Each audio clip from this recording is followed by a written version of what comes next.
नमस्कार। आप सभी का स्वागत है। एक बार एक व्यक्ति निसर्गदत्त महाराज से पूछता है कि एक दिन तो ऐसा अवश्य आता होगा जब सारा नाटक समाप्त हो जाता है, मनुष्य की मृत्यु के साथ उसका विश्व समाप्त हो जाता है। तो महाराज कहते हैं, जैसे सोता हुआ व्यक्ति सब कुछ भूल जाता है और नए दिन के लिए जाग जाता है,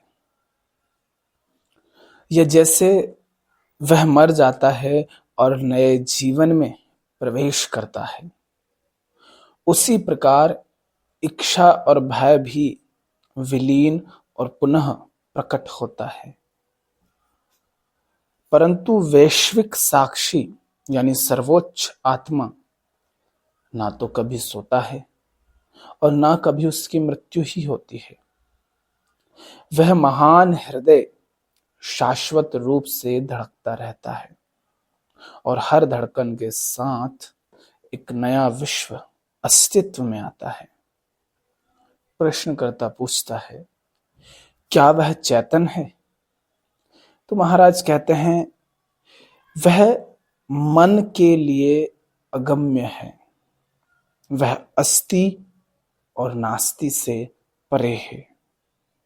वह प्रत्येक वस्तु की इति और नेति में, उसके बाहर और अंतर में सृजन और विनाश करता हुआ अकल्पनीय रूप से वास्तविक है।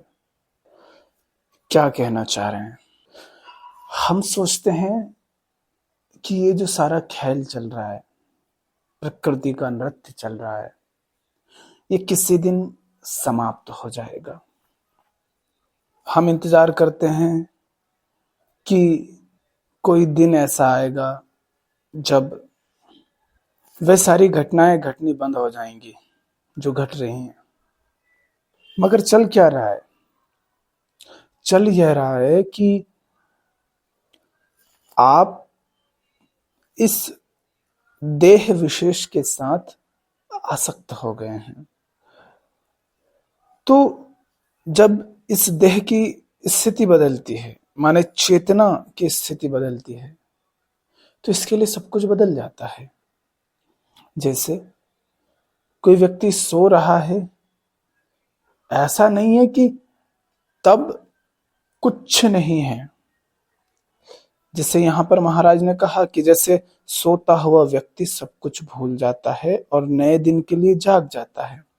वो सब कुछ भूल जाता है, मतलब क्या भूल जाता है?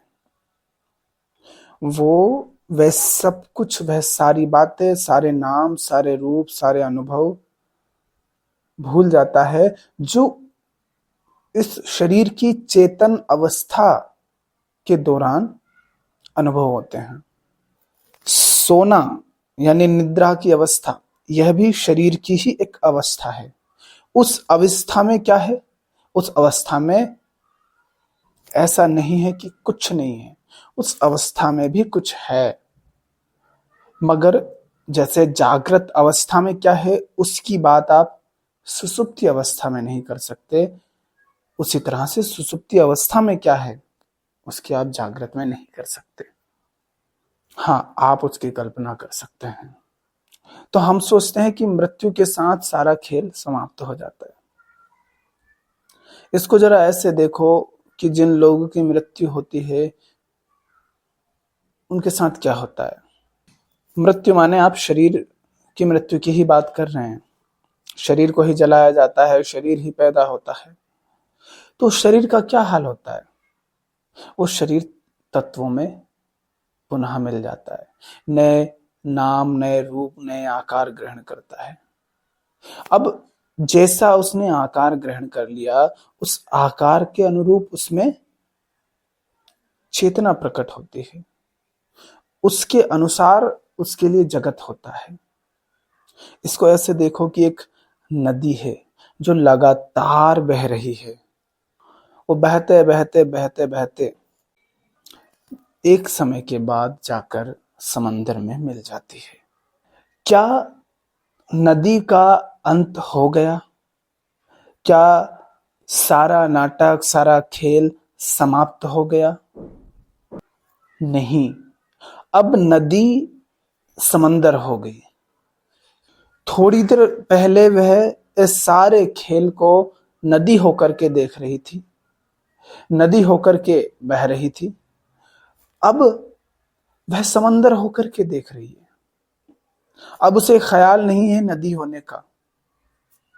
पहले वह उस आकार से, उस नाम से आसक्त थी जिसे नदी कह रहे हैं। अब वह उस नाम, उस आकार से आसक्त है जिसे समंदर कह रहे हैं। इसी समंदर का जल अब लगातार वाष्प बन करके बादल बन रहा है। वही बादल कहीं पर वर्षा बन करके बरस रहा है। वही जल नदियों, नालों, तालाबों, कुओं, बावड़ियों में पुनः खेल रहा है। तो जल का जो खेल है, जल का जो होना है, क्या उसका अंत हुआ? नहीं, जल रहता है। उसी तरह से जिसे आप देह कह रहे हैं, शरीर, इसका कोई अंत नहीं है, बस रूपांतरण होता रहता है। यही शरीर मिट्टी हो जाता है, पेड़ हो जाता है, पौधे हो जाता है, पशु पक्षी, बहुत कुछ हो जाता है। अब यदि ये पशु हो गया तो पशु के ढंग की, पशु के स्तर की चेतना इसमें होगी। अगर ये कुत्ता हो गया तो कुत्ते के ढंग से देखेगा जगत को। इसके लिए जो जगत होगा वह वैसा नहीं होगा जैसा मनुष्य के लिए है। इसमें वासना, भय, कामना जो भी होंगी वह कैसी होंगी? कुत्ते के जैसी होगी। इसका दुख दर्द भी जो होगा वो उसी तरह का होगा। इसको ऐसे देखो कि कुछ समय पहले जो अन्न था, जो भोजन था, वो भी कुछ था, उसमें भी एक तल की चेतना थी। कह सकते हो उसका भी अपना संसार था। जैसे शेर के लिए हिरन भोगने की वस्तु है, ऐसे आपके लिए अनाज भोगने की वस्तु है। मगर क्या हिरन के लिए शेर का कोई अर्थ नहीं है ना? उसी तरह उस अनाज के लिए भी आप कुछ हैं।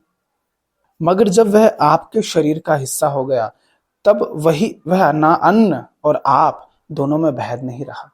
तब वही अन्न ये देह बन करके इस जगत का अनुभव कर रहा है, इसको देख रहा है, इसमें चल फिर रहा है, दौड़ रहा है, हंस रहा है, गा रहा है, दुख पा रहा है, डर रहा है। तो जैसे प्रश्नकर्ता कह रहा है कि मनुष्य की मृत्यु के साथ उसका विश्व समाप्त हो जाता है। ऐसा होता होगा कि सारा नाटक समाप्त हो जाता है। मनुष्य माने क्या? मनुष्य से आपका क्या आशय? उस शरीर की ही बात कर रहे हो ना? तो शरीर का रूपांतरण हो जाता है, अंत कभी नहीं होता। और अगर आप ध्यान से देखें, सूक्ष्मता से देखें, तो बचपन जिसको कहते हो और जवानी और बुढ़ापा जिसको कहते हो, तो बचपन से जवानी और जवानी से बुढ़ापे तक ये शरीर कितनी तेजी से रूपांतरित होता चला गया है। वह छोटा सा बच्चा अब तो नहीं है ना, वह जवानी अब नहीं है, ये शरीर वह है ही नहीं जो पैदा हुआ था। इसकी सारी कोशिकाएं, सब कुछ पूरी तरह से बदल चुके हैं। कुछ भी नहीं है, केवल हल्की स्मृतियों, छवियों, नामों के अतिरिक्त। बस आपका नाम वही है तो आपको लगता है कि आप वही हैं। मृत्यु और कुछ नहीं है, मृत्यु यही है, रूपांतरण हो जाना। ये मशीन एक दिन उस तरह से काम करना बंद कर देती है जैसे आज तक आपने देखी है कि ये काम कर रही है। अब वह ऐसे काम नहीं करती तो आप कहते हैं मृत्यु हो गई। वह बस काम नहीं कर रही। काम नहीं करने के कारण उसमें रूपांतरण आ रहे हैं, बदलाव आ रहे हैं। महाराज कह रहे हैं कि परंतु वैश्विक साक्षी सर्वोच्च आत्मा ना तो कभी सोता है और ना कभी उसकी मृत्यु ही होती है। उसके लिए आप ना तो कह सकते हैं कि वह है, ना आप ये कह सकते हैं कि वह नहीं है, क्योंकि वह मन का विषय नहीं है। मन के लिए वह अगम्य है, यानी मन के द्वारा आप उसकी कल्पना नहीं कर सकते। क्यों नहीं कर सकते? क्योंकि ध्यान से देखो, आपके आसपास जो लोग ईश्वर के नाम पर मूर्तियां बनाते हैं, भारत में भारत के लोग अपने जैसी मूर्तियां बना लेते हैं। जापान में, चाइना में, हर जगह पर लोग वैसी ही मूर्तियां बना लेते हैं जैसे वे खुद हैं। तो आप अपने भगवान को भी देखेंगे तो किस तरह से देखेंगे? उसी तरह से जैसे आप हैं। तो वास्तव में वह आपका ही प्रक्षेपण है, माने मन का ही प्रक्षेपण है। और आपके ही मन से निकला जो ईश्वर है वो तो आपसे भी छोटा हुआ ना। फिर वो आपके लिए क्या कर सकता है? कुछ नहीं। क्योंकि आप किस तरह से सोचेंगे, किस तरह की कल्पना करेंगे, वो सब कुछ किस पर निर्भर करता है? वो सब कुछ इस खास तरह के ढांचे पर निर्भर करता है जिसको आप मनुष्य कहते हैं। और ये जो मन है, जो कुछ भी सोचेगा वह सीमित होगा। वह सीमित इसलिए होगा क्योंकि मन यानी विचार, और विचार होता है स्मृति से उठी एक प्रतिक्रिया। और स्मृति क्या होती है? स्मृति वही जो आज तक का आपके पास अनुभव है, संचित जानकारी है, नाम, ध्वनियां, छवियां, जो कुछ भी आज तक, उदाहरण के लिए बचपन से लेकर आज तक जो कुछ भी आपने जाना, सुना, देखा, पढ़ा, उसमें से जो कुछ भी आपके मस्तिष्क में संचित है वही स्मृति है। अब चूंकि वो सीमित है, तो सीमित स्मृति से जो प्रतिक्रिया उठती है विचार के रूप में, वो भी सीमित होगी ना। वही प्रतिक्रिया तुमने मूर्ति के रूप में रच दी तो वो भी तो सीमित है। और जो कुछ भी सीमित है वो एक दिन खत्म हो जाता है। खत्म हो जाता है यानी वैसा नहीं रहता जैसा है। जैसे ये शरीर है, ये शरीर सीमित है। कोई आपके शरीर को लठ से मारेगा तो आपको दर्द होगा, इसको नहीं होगा। तो जो सीमित है वो एक दिन वैसा नहीं रहेगा। महाराज कहते हैं, तुम सदैव सर्वोच्च सत्ता ही हो, परंतु तुम्हारा ध्यान भौतिक या मानसिक वस्तुओं पर गढ़ा रहता है। तुम सर्वोच्च सत्ता कब होते हो? वो अवधि कौन सी? जब तुम्हारा ध्यान एक वस्तु से तो हट चुका होता है पर अभी अन्य वस्तु की ओर आकृष्ट नहीं हुआ होता, तब तुम शुद्ध सत्ता ही होते हो। कहने का मतलब है, हमारा ध्यान हमेशा कभी इस वस्तु पर, कभी उस वस्तु पर, कभी उस पर, कभी इस व्यक्ति पर, कभी उस बात पर, कभी इस मुद्दे पर गड़ा रहता है। आदमी हूं तो औरत पर, मां हूं तो बेटे बेटी पर, पति हूं तो पत्नी पर, नौकर हूं तो मालिक पर, धंधेबाज हूं तो धंधे पर। इस तरह से जिस विषय पर आपका ध्यान गड़ा हुआ है, आप उससे संबंधित कुछ हो जाते हैं, तो आप अपने आप को यह या वह ऐसा कुछ मानने लगते हैं। महाराज कह रहे हैं कि ये जो अंतराल है बीच में, क्षणिक अंतराल, जब तुम्हारा ध्यान ना तो इस चीज पर गड़ा रहता है ना उस चीज पर, तब वह जो बीच का थोड़ा सा क्षणिक समय मात्र होता है, माने जहां समय नहीं होता है, वह जो क्षण मात्र है जहां समय नहीं है, तब तुम सत्ता मात्र हो। सत्ता मात्र माने आत्मा मात्र, साक्षी मात्र। जब किसी खास देह से आप आसक्त हो जाते हैं, खास आकार या नाम से आसक्त हो जाते हैं, तब आप साक्षी मात्र न रहकर कुछ और हो जाते हैं, कुछ ऐसा जो केवल कल्पना है। तो अब क्या किया जाए?